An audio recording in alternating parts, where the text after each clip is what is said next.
आज एक बेहद खास मेहमान हमारे साथ कार्यक्रम में हो रहे हैं शामिल। वाइट ऑक कैपिटल म्यूचुअल फंड के सीईओ आशीष सोमैया साहब।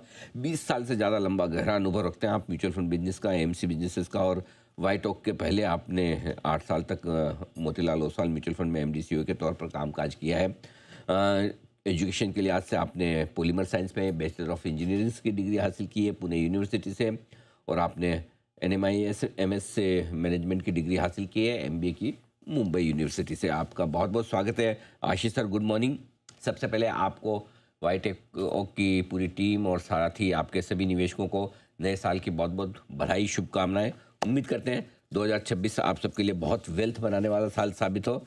बताएं सर, क्या आउटलुक बन रहा है बाजार को लेकर? क्या 2026 बेहतर साल साबित हो सकता है इक्विटी मार्केट्स के लिए? जी, Anil sir, first of all आपको और आपके सभी दर्शकों को, जी बिज़नेस की पूरी टीम को हैप्पी 2026। और मतलब आपका जो 2026 बाज़ार मारेगा 6, ये जो काफ़ी इंटरेस्टिंग टाइटल है। लेकिन मुझे ऐसा लगता है कि जैसे क्रिकेट के मैच में स्लॉग ओवर्स में छक्के लगते हैं, उसी तरीके से शायद होगा इस साल भी।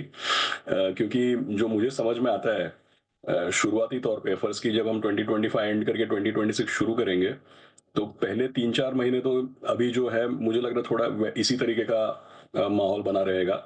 क्योंकि डोमेस्टिक कंडीशंस इंप्रूव होने के बावजूद ये जो आप देख रहे हैं, यूएस का इकोनॉमिक डेटा आ रहा है, चाइना का जो इकोनॉमिक डेटा आ रहा है, जापान के इंटरेस्ट रेट्स की लोगों को चिंता है, ये टैरिफ, जियोपॉलिटिक्स, ट्रम्प साहब के मिड टर्म इलेक्शंस, तो काफ़ी सारी चीज़ों का 2026 के स्टार्टिंग में काफ़ी सारी चीज़ों का ये प्रिपरेशन होगा।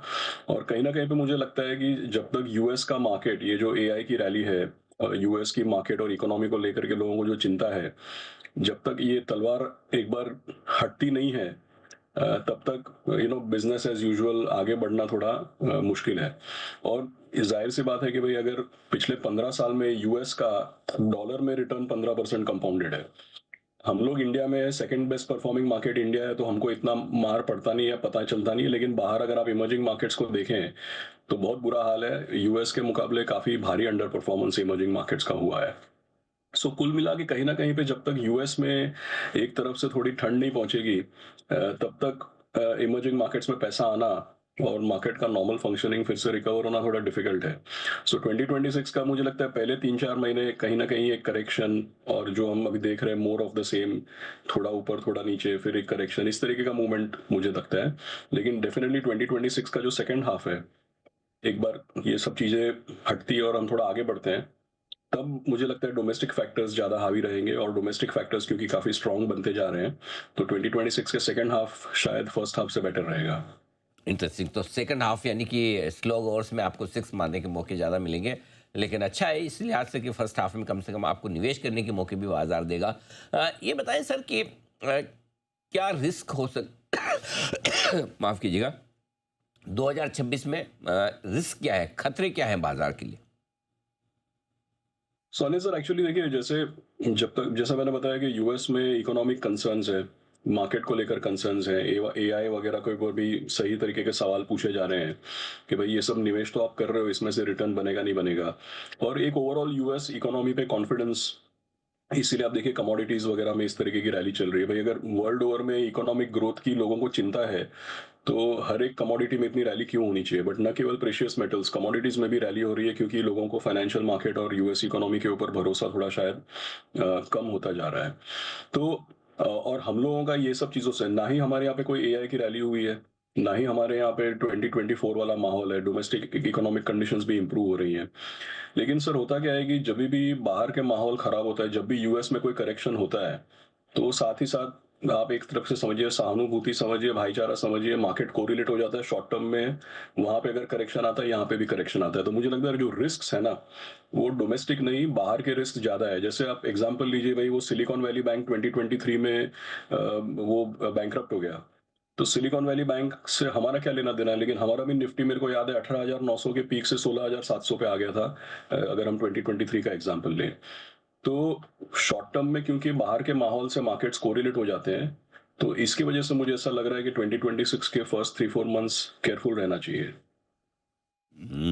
बिल्कुल ठीक बात है। ग्लोबल रिस्क ज़रूर बाज़ार में बन सकती है, ये बड़ी चीज़ है जिस पर फोकस करना है।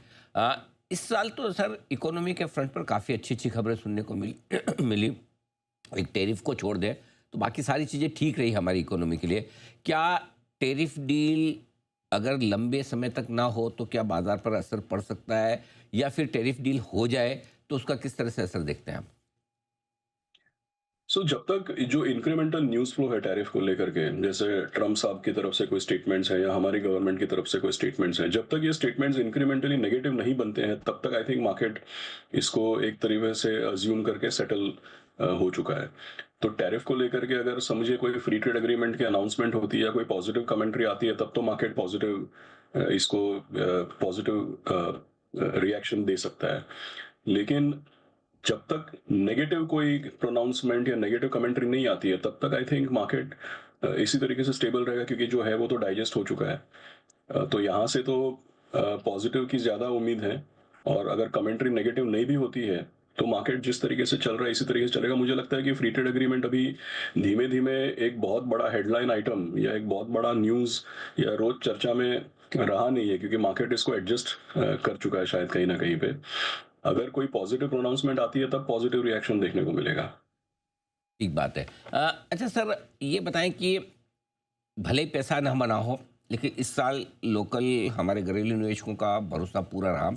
डायरेक्टली म्यूचुअल फंड्स के ज़रिए पैसा भरपूर आया है। अगर शुरुआत में जैसा आप कह रहे हैं कि 4-6 महीने मुश्किल भरे हो सकते हैं, पैसा बाद में बने, कॉन्फिडेंस बना रहेगा, फ्लोज़ बने रहेंगे, दिक्कत तो नहीं?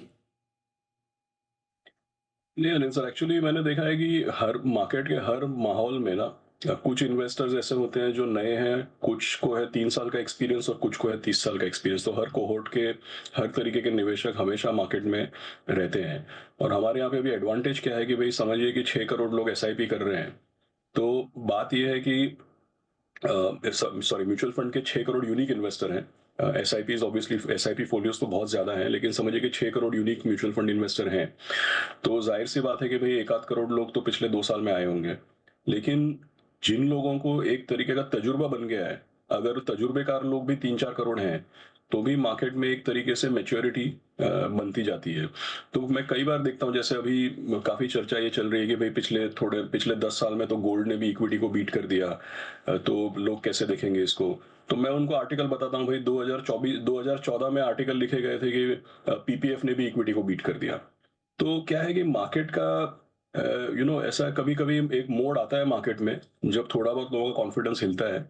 लेकिन उस समय पे तजुर्बेकार लोग कितने हैं मार्केट में, कितने लोगों ने 2-3 साइकिल देख लिए, कितने लोगों ने एक साइकिल देखा, उससे स्टेबिलिटी डिसाइड होती है। देखिए, नए निवेशक तो हमेशा रहेंगे, ये तो हमारे मार्केट का स्ट्रॉन्ग पॉइंट है कि भाई हर साल नए लोग आते हैं मार्केट में। और लास्ट चीज मैं ये बोलूंगा कि आज जो नए लोग आ रहे हैं, देखिए हम जब 1998 1999 में मार्केट में आए, जब हम नए थे, और तब जब मार्केट 20% गिरता था, तब मार्केट का हमारे पास कोई हिस्ट्री नहीं था। तो 1998 में मार्केट के गिरावट पे मैं जैसे रिएक्ट करता था, अगर मैं सोचूंगा कि भाई आज जो लोग 25 साल के हैं वो भी उसी तरीके से रिएक्ट करेंगे, तो ये तो भाई गलत हिसाब होएगा ना। क्योंकि आज जो बंदा 25 साल का है, आप उसकी एजुकेशन देखिए, आप उसकी इंफॉर्मेशन, नॉलेज, रिस्क एपिटाइट देखिए, वो आप और हम नहीं है, वो हमारे बेटा बेटी भतीजा भतीजी है। तो वो हम तो है नहीं, वो अलग लोग हैं। तो आई थिंक हम किस तरीके से सोचते थे, उस नजरिए से अगर हम आज के यंगस्टर को इवेल्युएट करेंगे, तब तो अनुमान गलत ही बैठेगा अपना। सो आई थिंक दैट थोड़े बहुत लोग होते ही हैं हमेशा जो पैनिक करते हैं। लेकिन अब क्या है कि मार्केट में एक्सपीरियंस लोग भी काफी जुड़ चुके हैं। बिल्कुल ठीक है, परफेक्ट आपने एकदम बताया भी सही तरीके से कैसे देखना चाहिए। अब आइए सर, 2026 में कौन-सी थीम, कौन-से सेक्टर्स आपको पसंद है निवेश के लिहाज से? सो अनिल सर, एक्चुअली देखिए, पिछले 2025 का डिफिकल्टी ज्यादातर यही रहा है कि भाई एक स्टॉक पिकर मार्केट को आप जैसे बोल सकते हैं, क्योंकि आमतौर पे ये बात सही है कि भाई मोटा मोटी पैसा नहीं बना है। लेकिन देखिए, जो लोग एसेट एलोकेशन ठीक से करके चलते हैं, या जो लोग diversified flexi cap multi cap तरीके के फंड्स में हैं, तो बहुत ज्यादा रिटर्न नहीं बना है, लेकिन समझो मार्केट में खास रिटर्न नहीं बना, फिर भी लो सिंगल डिजिट या फिक्स डिपॉजिट वाला रिटर्न बन गया। या मल्टी एसेट फंड में इन्वेस्ट किया तो उससे भी ज्यादा रिटर्न बन गया। तो ये ऐसा मार्केट है कि जहाँ पे ये सेक्टर ले लो, स्मॉल कैप ले लो या लार्ज कैप ले लो, ये इस तरीके का कोई क्लियर ट्रेंड नहीं है, मिक्स्ड तरीके का एक माहौल है। तो मुझे ऐसा लग रहा है कि आने वाले 3-6 महीने अभी भी किसी को कोई बहुत ज्यादा कि यही सेक्टर चलेगा, लार्ज कैप ही चलेगा, स्मॉल कैप ही चलेगा, इस तरीके का एकदम स्ट्रॉन्ग डिसीजन लेके आगे नहीं जाना चाहिए। पोर्टफोलियो को डाइवर्सिफाइड और बैलेंस्ड रखना चाहिए। ये मुझे लग रहा है आने वाले थोड़े समय के लिए ज़्यादा बेटर रहेगा परफॉर्मेंस के लिए। लेकिन खास करके अगर सेक्टर्स की हम लोग बात करें तो जो मैं हमेशा सोचता हूँ उससे बहुत ज़्यादा चेंज नहीं हुआ है। मुझे ऐसा लगता है कि पिछली तेजी के घोड़ों पे बेट नहीं करना चाहिए। तो अगर आप देखें पिछले साल तक ये सब रेलवे, डिफेंस, पीएसयू, इंफ्रास्ट्रक्चर ये सब चल रहा था। अब क्या है कि इसका फंडामेंटल परफॉर्मेंस अच्छा रहे, गवर्नमेंट के अनाउंसमेंट्स और भी आए, तभी भी क्या है कि शेयर के दाम तो एक बार इसके चल गए और मार्केट में हमको रोटेशन देखने को मिल रहा है। तो आप देखिए थोड़े समय प्राइवेट सेक्टर बैंक, फिर आईटी, कभी हेल्थ केयर, कभी कंज्यूमर। सो कुल मिला के 2026 में भी I think at least for the first half तो ऐसा मिक्स ट्रेंड ही रहेगा।